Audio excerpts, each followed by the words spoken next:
Bonjour, bienvenue aujourd'hui pour cette nouvelle session de guidage de lecture. Alors aujourd'hui donc on est chapitre 1, vers la fin du chapitre 1, page 41. On était au milieu d'un chapitre. Donc qu'est-ce qui qu'est-ce qu'il disait Seth juste avant? Donc il expliquait qu'il n'y avait pas de matière morte, qu'il y avait de la conscience dans tout ce qui nous entourait. Et que par contre c'était nous qui adoptions des limites un petit peu artificielles par ignorance et notamment que l'ego externe prenait une place peut-être plus importante que ce qu'il devait avoir au départ. Il disait que l'ego est un dieu jaloux. Lui, il a ses propres intérêts. Et en fait, l'ego, c'est un outil normalement qui est à notre disposition. C'était là-dessus que j'avais terminé, il me semble, la dernière fois, avec l'histoire de l'attelage, l'allégorie de l'attelage, voilà, sur la vie. L'ego, ce serait donc le cocher, qui connaît le chemin, qui sait comment diriger les chevaux, qui connaît le côté technique, de la manipulation pour avancer sur le chemin de la vie. Mais il ne faut pas oublier notre moi interne qui est caché, qui est à l'intérieur du carrosse. Et c'est lui qui sait finalement où il va. C'est lui qui donne normalement les directions pour le chemin. Et donc on était à cette phrase-là, effectivement. Voilà, l'ego est un dieu jaloux, il veut que l'on serve ses intérêts, et il refuse d'admettre la réalité de dimensions dans lesquelles il ne se sent pas à l'aise et qu'il ne comprend pas. Et j'avais même cité effectivement la phrase suivante, l'ego était censé être un outil et on l'a laissé devenir un tyran. Donc aujourd'hui, bien sûr, on enchaîne et je dirais 7 est quand même plutôt optimiste sur cette place de l'ego, puisque même s'il dit qu'il tient à garder sa place, l'ego, il est effectivement dans cette volonté-là, mais malgré tout, il dit que heureusement, l'ego est beaucoup plus souple et avide de connaissances qu'on ne le croit généralement. Il n'est pas par nature aussi rigide qu'il y paraît. Il rajoute même l'indication suivante, sa curiosité peut être très précieuse. Donc l'ego est un outil, certes, mais c'est un outil intelligent, on va dire. C'est-à-dire qu'il a son propre fonctionnement. J'avais expliqué la dernière fois, si j'ai bien compris, son objectif principal, c'est de nous maintenir en vie, quelque part. C'est-à-dire de nous faire respecter les règles communes, collectives, de cette réalité physique. Donc, à ce niveau-là, il a ses propres intérêts. Son intérêt, c'est de nous servir un peu de boussole. Mais là c'est ce que Seth explique, il a quand même beaucoup de souplesse et une propre connaissance, et il est curieux. Donc ça dépend en fait avec quoi on le nourrit. Et c'est là, je pense, vraiment toute l'importance de cette place de l'ego. Il me semble avoir entendu de temps en temps dans des courants spirituels où on cherche à, je sais pas comment dire, détruire l'ego, le réduire à néant, l'anéantir. Moi, pour moi, il me semble que c'est pas le message de Seth. Ce qu'il dit simplement, c'est qu'on donne une place peut-être trop importante à l'ego. Ça, oui, et beaucoup de courants spirituels, philosophiques sont à peu près d'accord avec ça. La question est que quelle place on lui laisse. Nous avons besoin de l'ego. L'ego, ça reste une partie importante de notre interface avec la réalité physique. Donc, tant qu'on est dans cette réalité physique, et sauf preuve du contraire au quotidien, eh bien, nous sommes dans cette réalité physique, qu'on le veuille ou non, eh bien, tant qu'on est dans cette réalité physique, nous avons besoin de lui. Simplement, il faut utiliser ses capacités propres à bon escient et garder en tête qu'il sait uniquement quelque part ce qu'on lui laisse savoir. C'est pour ça qu'il y a cette notion de curiosité dont Seth parle. Sa curiosité peut être très précieuse. Il va s'adapter à ce qu'on lui demande de faire. On peut discuter avec son ego. On peut lui donner des indications. Ça peut être justement de s'ouvrir à notre moi interne, de continuer à rentrer en connexion avec des parties de nous qui ne sont pas évidentes au départ, parce qu'elles ne sont pas directement dans le monde physique. Et c'est cette fin de paragraphe, il y a quelque part quelque chose de très optimiste dans ce que Seth annonce. Il dit quelque part, reprenez votre ego en main, faites-lui faire ce qui vous semble bon à vous.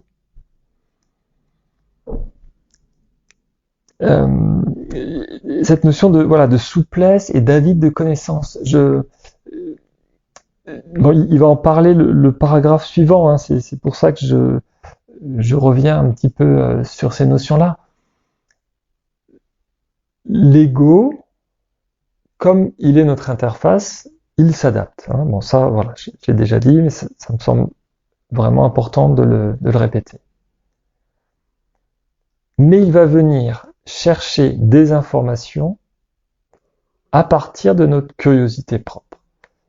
Et il peut, du coup, lui-même, diminuer ou comment dire, ajuster les informations qu'il nous envoie. Donc c'est pas forcément diminuer, c'est en tout cas nous envoyer les informations qui nous semblent importantes pour nous, mais il faut lui indiquer qu'on a besoin d'aller vers des informations qui sont moins physiques, moins dans le terre-à-terre, hein, moins dans l'ego externe ou dans le moi externe, et aller rechercher petit à petit des informations du moi interne.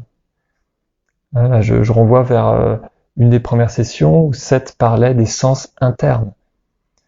Donc on y reviendra plus tard dans le livre. Hein. Mais en tout cas, c'est cette notion-là de se dire qu'il y a donc beaucoup plus que juste nos sens physiques. Le paragraphe suivant, Seth va justement détailler un petit peu cette vision, cet échange et la manière dont on peut communiquer et donner des indications à notre ego. Il indique, si vous avez une conception limitée de la nature de la réalité, votre ego fera de son mieux pour vous maintenir dans la zone restreinte de réalité que vous acceptez. Voilà. Si nous, à la base, nous interdisons quelque part de voir autre chose que ce qui est accepté habituellement, alors notre ego nous conforte dans cette vision-là. Il conserve les limites que nous avons nous-mêmes. Il n'est pas là pour nous bousculer, l'ego. Il est là pour, comme je disais, plutôt nous maintenir en vie, nous faire naviguer de manière la plus souple possible. Mais il peut devenir le capitaine à bord et devenir un petit peu trop protecteur quelque part. C'est de dire vraiment nous restreindre les informations que nous allons recevoir. Hein, c'est ce que Seth entend, il me semble, par une conception limitée de la réalité, c'est ce que nous avons, et du coup il nous maintient. Hein, la zone restreinte, moi ça me fait penser à la notion de zone de confort. C'est-à-dire que sauf si on a vraiment un travail personnel sur soi, on a une curiosité, mais de manière préférentielle, on va spontanément rester dans cette zone de confort, qui est la zone qu'on connaît. Hein, donc finalement, qui ne nous amène pas à changer. C'est-à-dire qu'on refait tout le temps ce qu'on connaît. Et il y a beaucoup de courants de développement personnel qui parlent de ça, c'est-à-dire de sortir de notre zone de confort. De nous mettre en difficulté, c'est ce qui va nous faire percevoir d'autres pans de la réalité, d'autres manières de voir, d'autres points de vue.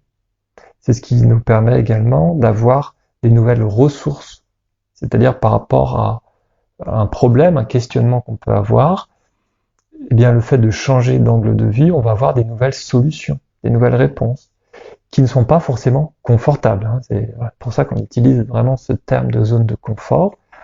Mais finalement, eh bien, on voit que d'aller chercher des nouvelles ressources, de contacter des nouvelles personnes, de développer des nouvelles compétences, des nouvelles connaissances, oui, ça nous perturbe. Oui, ce n'est pas le chemin le plus facile. Mais ça va nous faire évoluer, grandir, acquérir de nouvelles capacités pour mieux naviguer dans la vie, pour mieux répondre aux questionnements qu'on peut avoir. Eh bien, l'ego, finalement, il fonctionnerait un petit peu pareil, c'est-à-dire que si on l'entretient, c'est peut-être même pas ça, d'ailleurs, c'est spontanément, en fait, il va être gentil, j'allais dire, c'est-à-dire, il va aller dans notre sens. Il ne va pas chercher à nous mettre en difficulté. Il veut correspondre le plus fidèlement possible à l'image que on lui envoie de la réalité.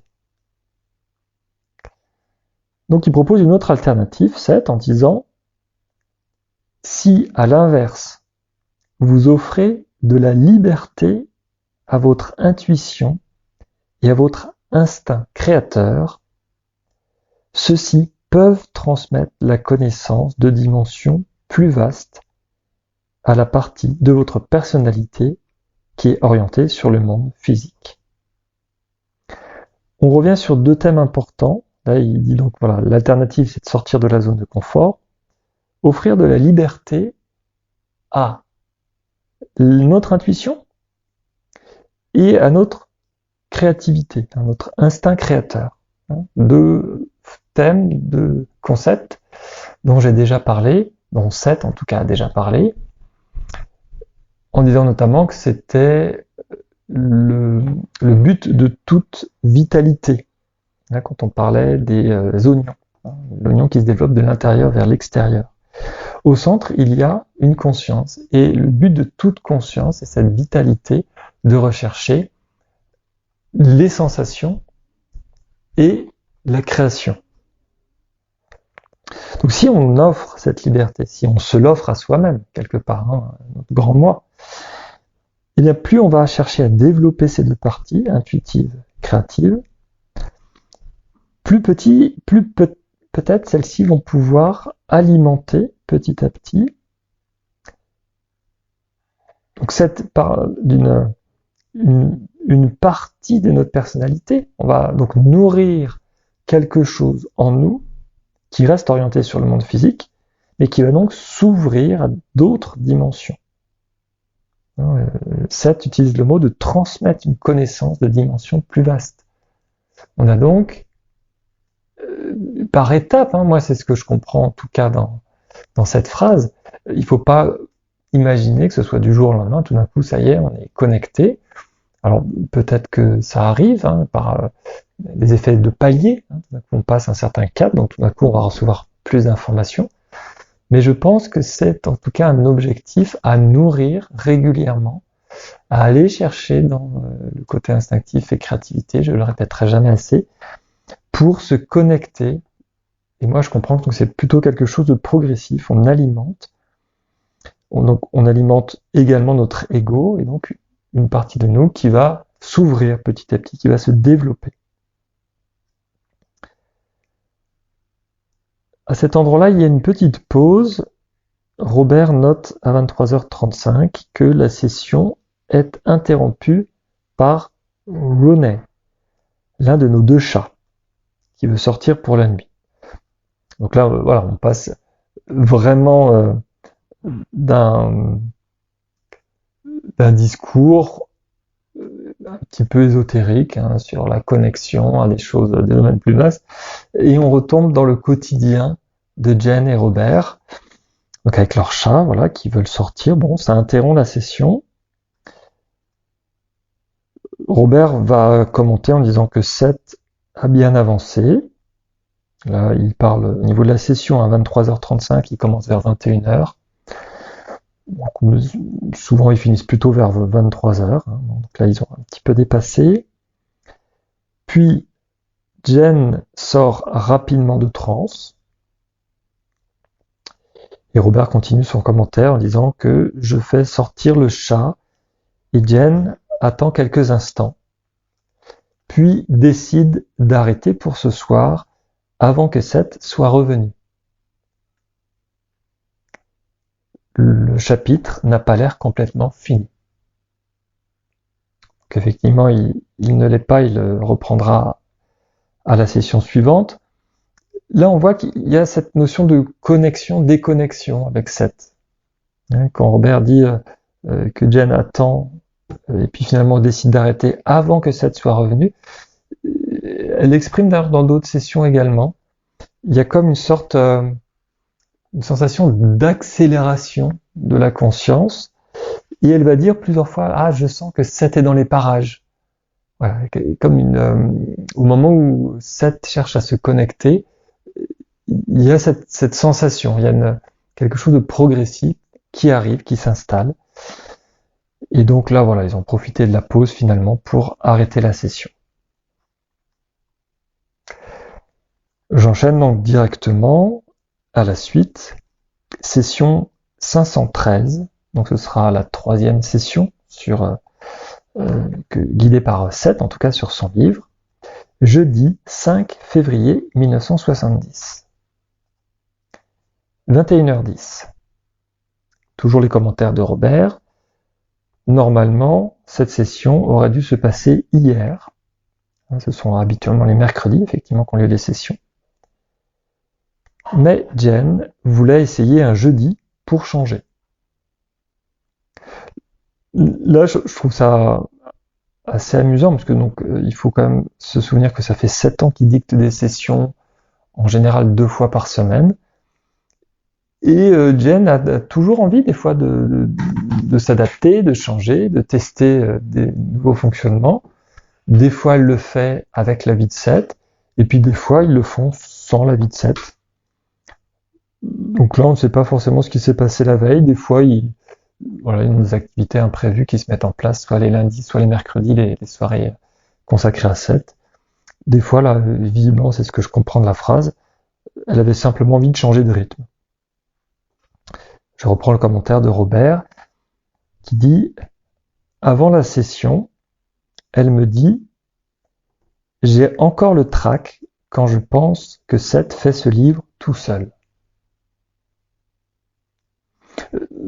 Voilà, donc là, 3e session, comme je viens de l'indiquer, 7 ans de guidage de lecture, 513 sessions, donc c'est loin d'être anodin. Et Jen est toujours dans ce doute, dans cette remise en question. Tout du long, toutes les early sessions, j'avais expliqué, elle se questionne énormément sur le phénomène Seth. Qu'est-ce que c'est? Qu'est-ce qui m'arrive? Est-ce que je vais pouvoir guider ce soir?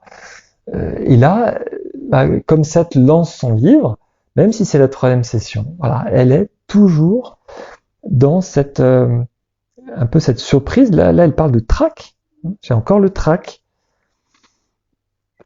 Alors qu'on pourrait se dire que, je sais pas, une entité qui est plus vieille que nous, elle pourrait lui faire confiance, mais bon, voilà, elle a ce rapport un petit peu particulier, et si je me souviens bien, c'était dans l'introduction de son livre où elle avait dit, mais finalement, si moi j'ai pas le trac, si je ne doute pas moi-même, personne d'autre ne le fera. Je suis la personne la mieux placée finalement pour douter de Seth lui-même. Robert enchaîne en indiquant que quand la session commence, Seth reprend directement le travail sur son livre. Et effectivement, donc il dit directement « Bonsoir ». Robert répond « Bonsoir, Seth ». Et Seth commence directement à dicter avec le mot assez habituel en début de séance, ou après les pauses. Maintenant, nous allons continuer.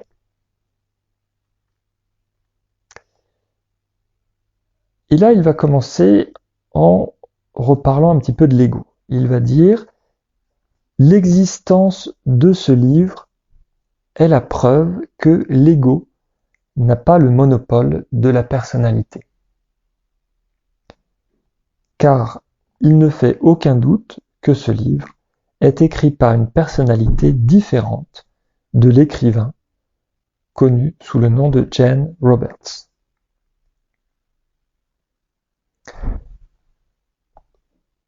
Donc là, c'est la formulation de Seth. Lui, il considère qu'il n'y a aucun doute, c'est-à-dire que les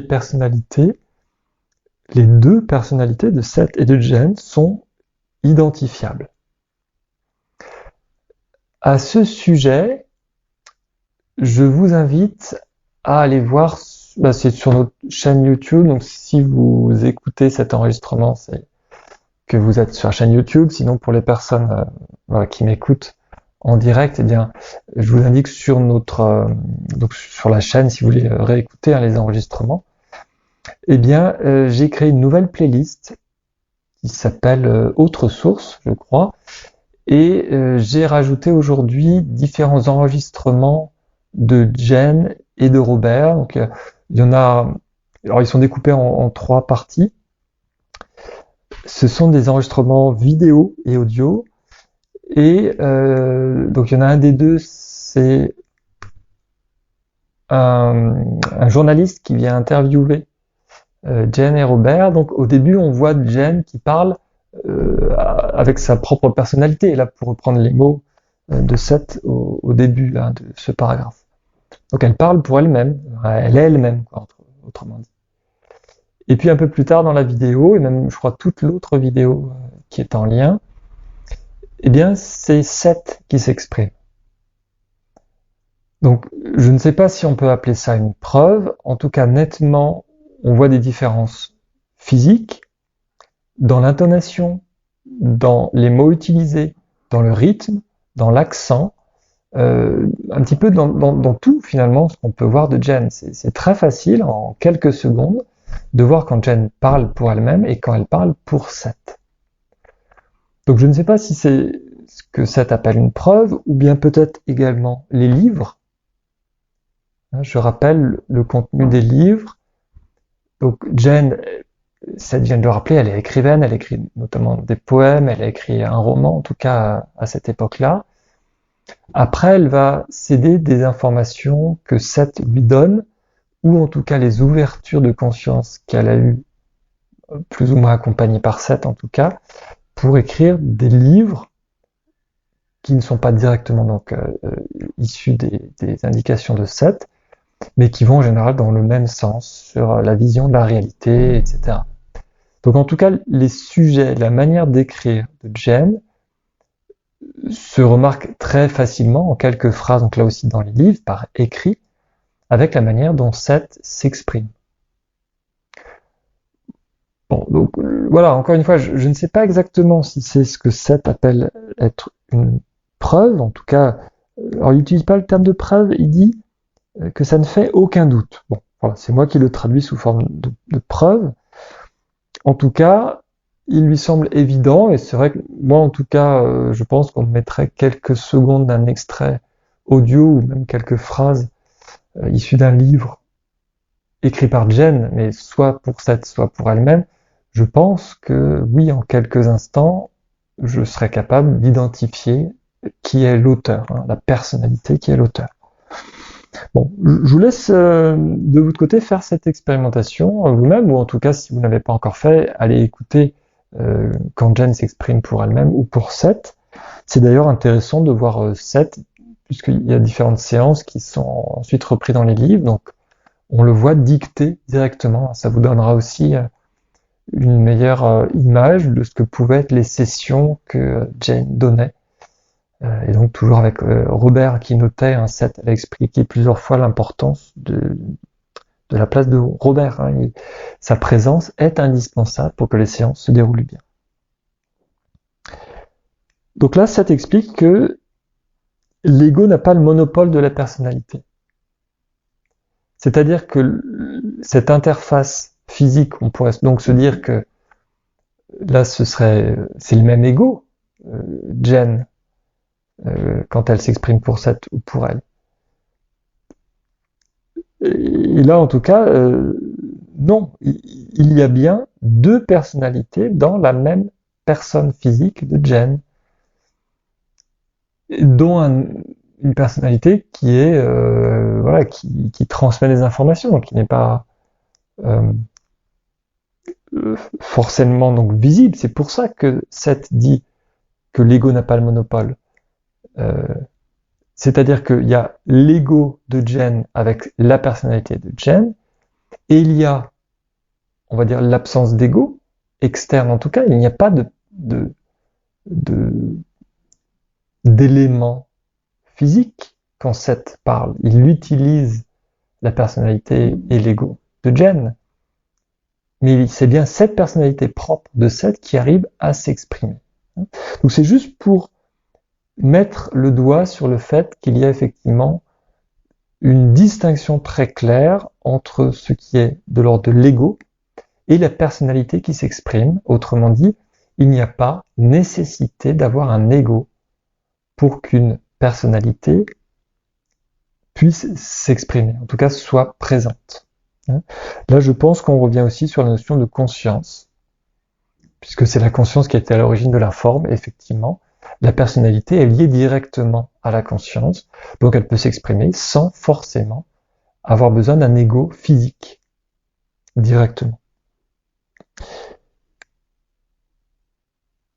Et Seth va continuer à expliquer un petit peu ce qu'il veut dire par là, parce qu'il est en train de décrire le fonctionnement de Jen. Et dans la phrase suivante, il va dire « Comme cette Jen Roberts n'a aucune capacité qui ne soit inhérente à l'espèce humaine dans son ensemble. » Donc, il dit simplement, Jen, c'est une humaine, elle n'a pas de capacité autre, différente ou exceptionnelle par rapport à tous les autres êtres humains. Et du coup, il continue, on est bien obligé d'admettre que la personnalité humaine a beaucoup plus d'attributs que ceux qu'on lui reconnaît habituellement. Là, c'est la démonstration de Seth. Donc, il dit l'ego de Jen est effectivement présent, mais c'est sa personnalité qui s'exprime.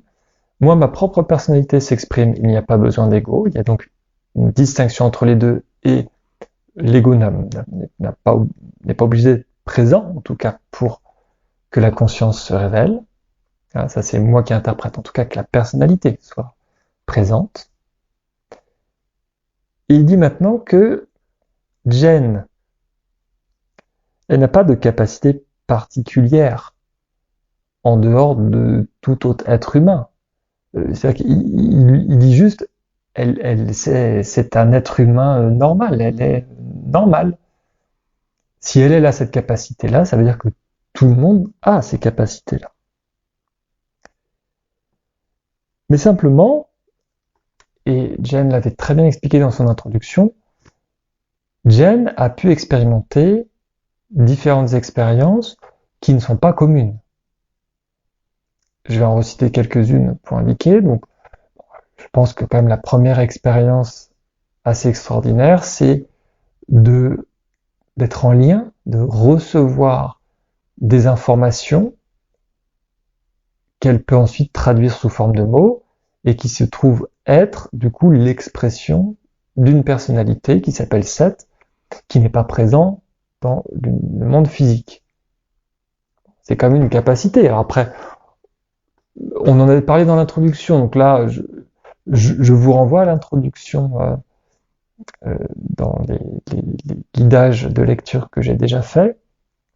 Si vous êtes toujours à ce niveau-là de réflexion, je vous invite fortement à relire l'introduction de Jen ou à écouter mon guidage de lecture sur cette introduction et à avoir l'esprit clair par rapport à ça pour vous, ce que c'est, Seth. En tout cas, elle a cette capacité particulière qu'on ne retrouve pas partout. Donc c'est pour ça aussi que ça pose question de pouvoir donc dicter quasi instantanément les pensées de Seth.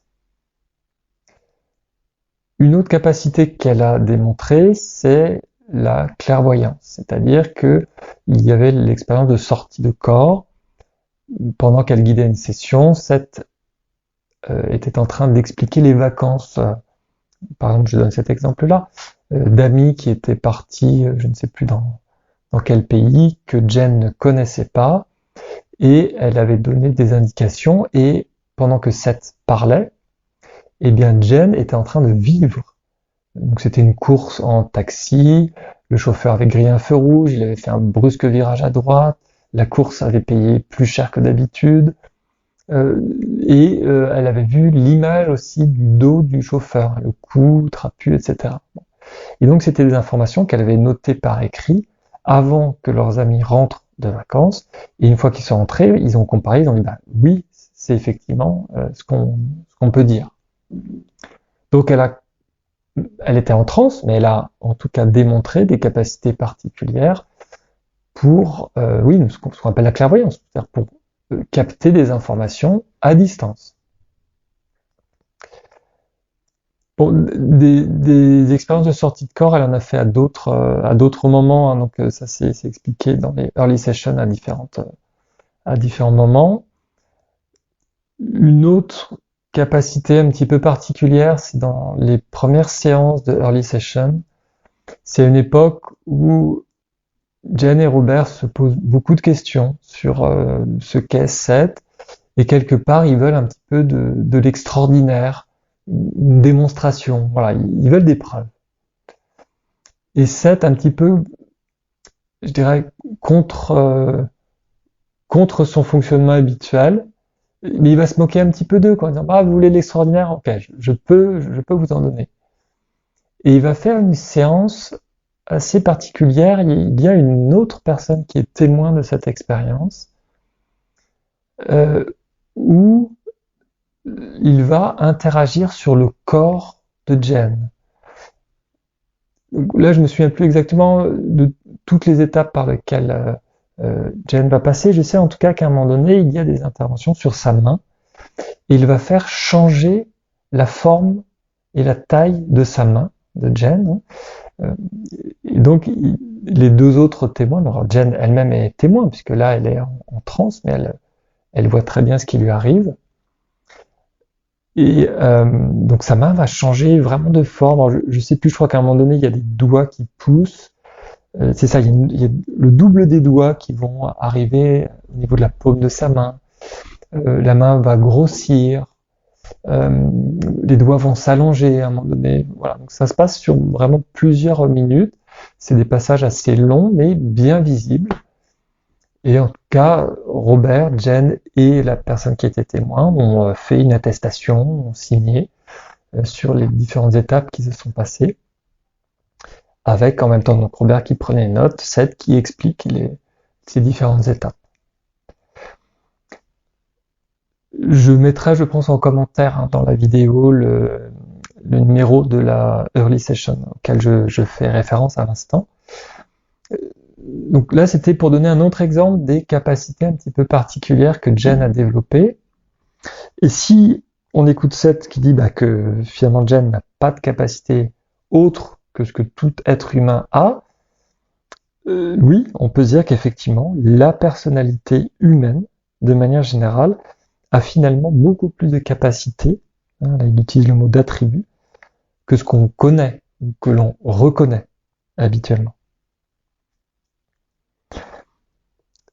Et Seth dit justement, il l'avait déjà expliqué aussi un petit peu au chapitre précédent, à la session précédente, il dit, j'essaie de vous faire découvrir qui vous êtes. Donc là, à la fin de ce paragraphe, il dit, j'espère expliquer quelles sont ces facultés, les facultés exceptionnelles finalement, que tous les êtres humains ont ou peuvent développer, en tout cas, c'est quelque chose de latent. Il continue, et préciser, donc j'espère expliquer et préciser comment chaque individu peut libérer ce potentiel. Seth est toujours très pragmatique. C'est également un trait assez fondamental, je trouve, dans ses livres. Ce n'est pas purement quelque chose d'ésotérique et spirituel en disant méditez et puis voilà, le monde vous sera révélé. il donne à différents moments des exercices concrets, pratiques, pour que les personnes expérimentent. Et il essaie vraiment de relier ça à ce qu'on peut vivre au quotidien. Donc là, c'est ce qu'il précise là-dedans. Il veut nous donner des éléments pour que chacun expérimente de son côté. Et il dit d'ailleurs à un moment donné dans son livre, il dit qu'il n'y a pas de meilleure vérité que ce qu'on trouve soi-même.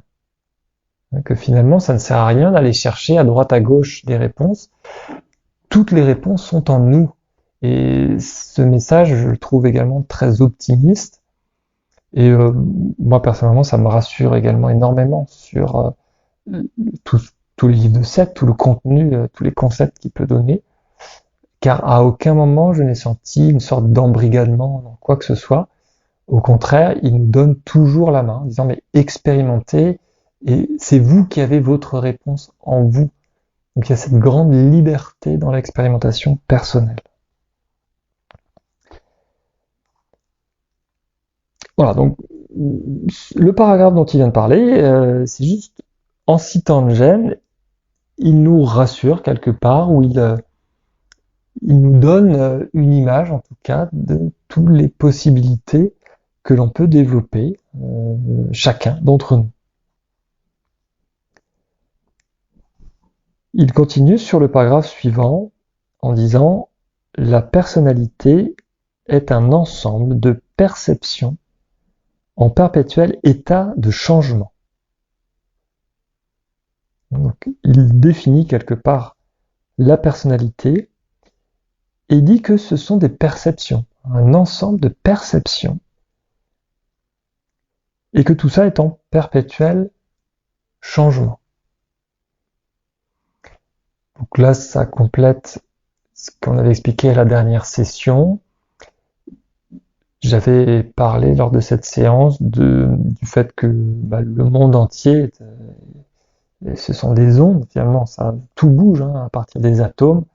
Il y a un électron qui tourne autour du noyau, donc c'est déjà une onde, c'est-à-dire qu'on peut compter une fréquence. L'électron tourne à une certaine vitesse. En tout cas, ça bouge. Les molécules, du coup, sont composées d'atomes, donc ça bouge. Donc tout bouge. Voilà. Et là, donc, on est dans des perceptions qui est en perpétuel état de changement. Alors c'est amusant parce que état, en général, on l'utilise pour dire quelque chose de stable. Un état, c'est quelque chose qu'on atteint. Donc là, c'est une sorte un peu de jeu de mots, où c'est pour indiquer peut-être que justement l'état, c'est le changement. Rien n'est stable. Quand on parle d'un état, en fait, d'ailleurs Seth dira à un moment donné, mais finalement, j'espère que c'est Seth que je cite. Bon, voilà, je mets une petite parenthèse. En tout cas, un des auteurs que je suis en ce moment disait que la mort, c'était l'état parfait. La perfection n'existe pas, puisque la perfection c'est un état, et donc c'est la mort, c'est l'arrêt, c'est quelque chose de figé. La vie est parfaite dans son imperfection. La vie doit bouger. C'est bien parce que tout bouge que, on peut respecter justement la créativité, l'intuition, cette recherche de toute source de vie, de toute conscience. Donc cet état figé finalement n'existe pas. Donc là on retrouve dans cette définition de la personnalité effectivement cette notion de changement perpétuel. Et il dit également, phrase suivante, que donc cette personnalité c'est la partie de l'identité qui perçoit. Donc là, ça me semble intéressant vraiment de souligner ce point-là. C'est la définition que Seth donne. La personnalité, c'est cette partie en nous qui perçoit. Il y a donc un nous plus grand, l'identité, qui a peut-être donc une partie qui ne perçoit pas. En tout cas, ce que Seth va appeler la personnalité, c'est cette partie de l'identité qui a des capacités de perception. Et Seth va enchaîner sur cette notion de perception pour définir un peu plus précisément le lien particulier qui se passe quand Jen est en transe, ou en tout cas quand lui il dicte son livre. Phrase suivante, il dit « Je n'impose pas mes perceptions à la femme par qui je parle. Et sa conscience n'est pas non plus effacée pendant que nous communiquons. » Donc ça, c'est un sujet qui lui tient à cœur, je pense, vraiment d'expliquer l'indépendance des personnalités. Donc, il vient de définir la personnalité comme étant ce qu'il perçoit, et donc il enchaîne en disant, mais justement, moi, je n'impose pas mes perceptions à Jen. Jen continue à avoir ses propres perceptions. Donc, si on relie les deux phrases, elle garde sa propre personnalité, la partie de elle qui perçoit. Cette partie-là de Jen est toujours présente. Seth n'impose rien. Et même il va un petit peu plus loin en disant que la conscience de Jen, elle n'est pas, alors il utilise le mot d'effacer, en tout cas elle est toujours présente, elle n'est pas mise de côté. La conscience de Jen, pendant que Seth s'exprime, est toujours là, pendant que nous communiquons, pendant que Seth est en train de dicter ses livres. Donc Jen est dans cet état particulier de transe. J'avais expliqué, et on le verra plusieurs fois dans le livre, que quand elle sort de transe, en général, elle oublie, soit elle oublie instantanément, soit elle a déjà oublié ce que Seth a dit. Des fois, il lui reste des émotions, un petit peu des traces de l'intention de Seth, mais globalement, les phrases elles-mêmes, elle ne s'en souvient plus. Et pourtant, Seth explique très clairement que la personnalité de Jen est bien présente, et même sa conscience, elle est complètement là. Mais ça veut dire qu'elle est orientée sur autre chose.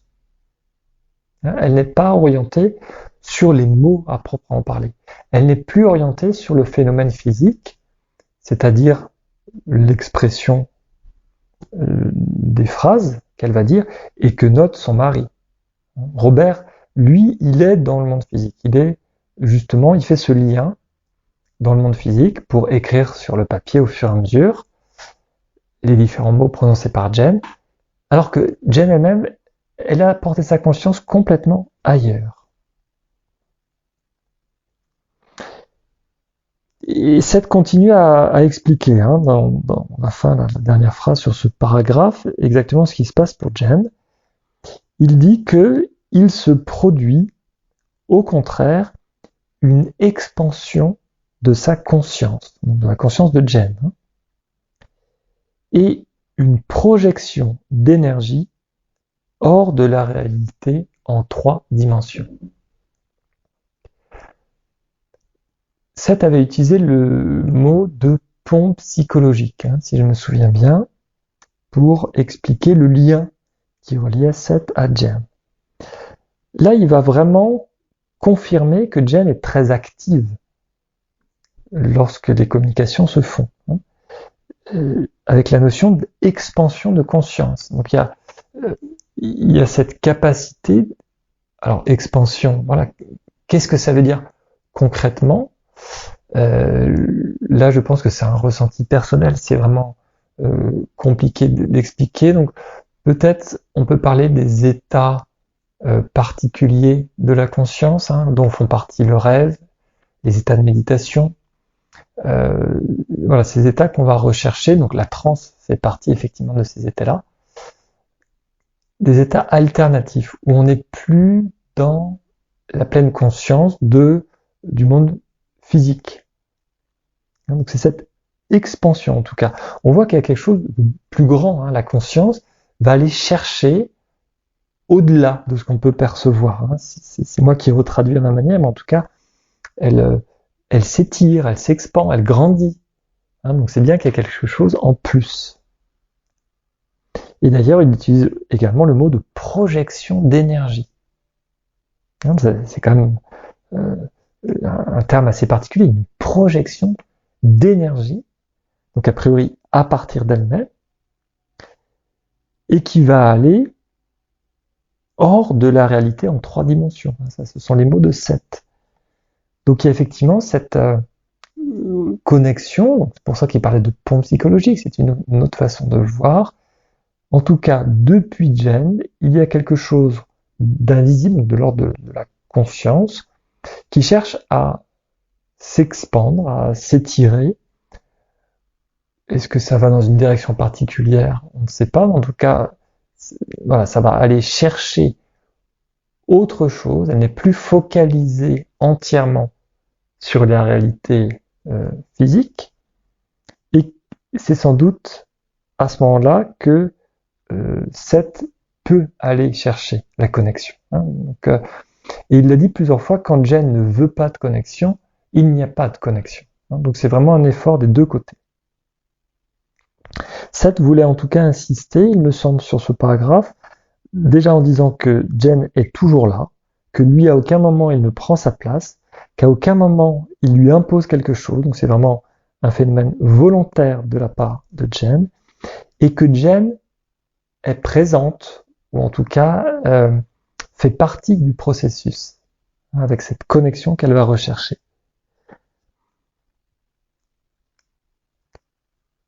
Et il va continuer sur ce même sujet au paragraphe suivant en indiquant que le fait qu'elle se concentre ainsi hors du système physique pourrait donner l'impression que sa conscience est effacée. Bon, donc là, je pense avoir suffisamment expliqué, je ne vais pas m'appesantir sur cette phrase, ce qui renvoie également à juste ce qu'il a expliqué avant. Il a bien martelé qu'elle était présente, la conscience. Et donc là, il le redit, c'est tout le contraire.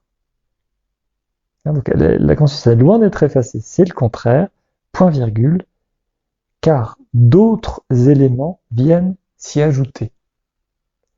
La conscience de Jen gagne des éléments particuliers, donc là c'est pas expliqué exactement quoi, mais il y a donc quelque chose qui s'ajoute, elle va se connecter, elle va chercher quelque chose, et donc la conscience est plus grande.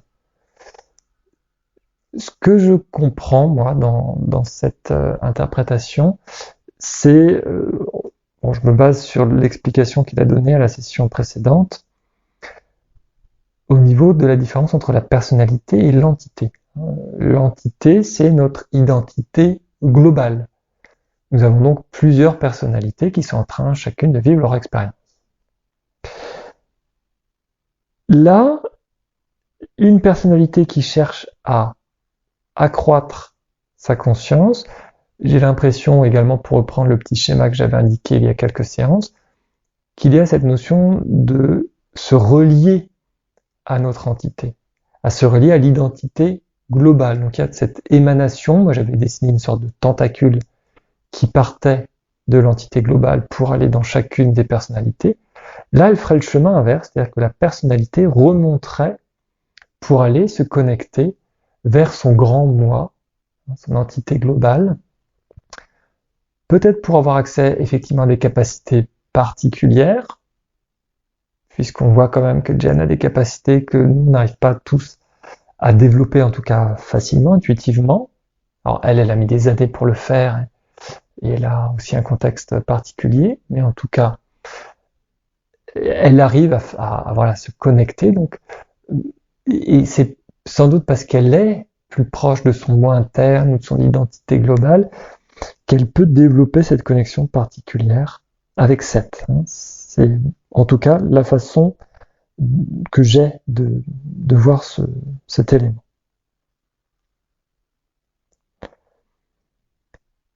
Et Seth va compléter sur la fin du paragraphe en disant, donc là on est le bas de la page 42, en ce moment, depuis mon propre champ de réalité, je focalise mon attention sur cette femme, mais les mots qu'elle prononce, ces mots écrits sur la page, entre tirets, ne sont pas du tout verbaux à l'origine.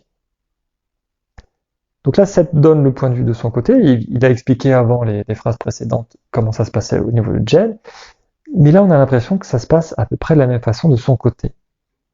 il a expliqué que lui, il a son propre champ de réalité, donc une autre réalité qui n'est pas physique, on en a déjà parlé, et depuis ce champ de réalité, il focalise son attention sur la femme. Et moi, ce que je comprends, c'est qu'il y a donc aussi une expansion de conscience, une focalisation, c'est-à-dire qu'il y a quelque chose qui émane. Donc peut-être voilà très imagé de mon côté de reprendre cette notion de tentacule, de le lien physique.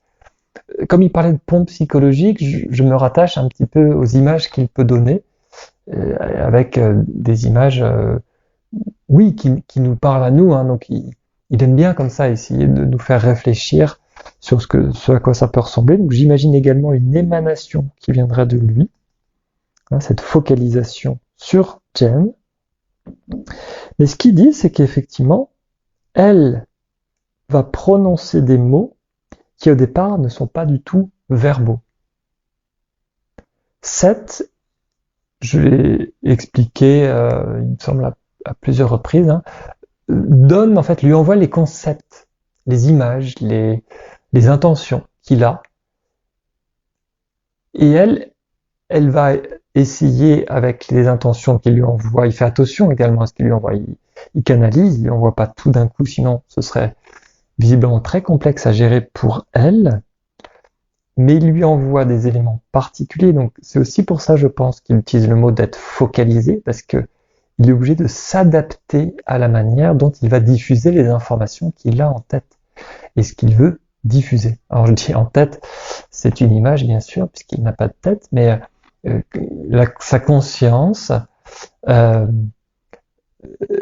cherche à exprimer des idées, à les diffuser, puisque son rôle c'est d'être enseignant, mais il faut qu'il s'adapte à son public. Et donc il va émettre des intentions particulières, et Jen, c'est elle qui choisit et prononce des mots qui vont se retrouver après écrits par Robert et donc écrits sur le livre. Hein, donc c'est ainsi sur le fait que voilà, ces mots au départ ne sont pas du tout verbaux. Donc c'est voilà, c'est juste pour bien repréciser la manière dont les échanges se font entre Seth et Jen. Il a replacé, donc il était parti de la place de l'ego, il a bien distingué ego-personnalité, il a expliqué la place de la personnalité de Jen, la manière dont lui se connectait à elle et la manière dont les échanges se font. Bon, ça fait bientôt 1 heure là qu'on a commencé cette séance. Je vais donc vous proposer une première pause, ce qui permet à nouveau de répondre à vos questions s'il y avait quelques doutes pendant cette séance. Et puis on revient juste après pour la suite de la